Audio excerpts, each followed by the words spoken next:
Hi kids, welcome to my channel, The Learning Train. Today we are going to learn phonics from A to Z. A says apple. B says ball. C says cat. D says dog.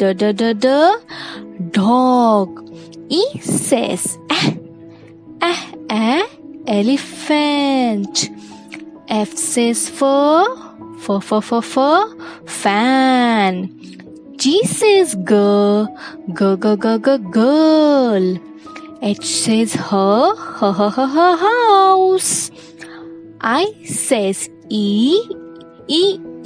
igloo. J says jar. K says kite. L says lion. M says monkey. N says nuts. O says orange.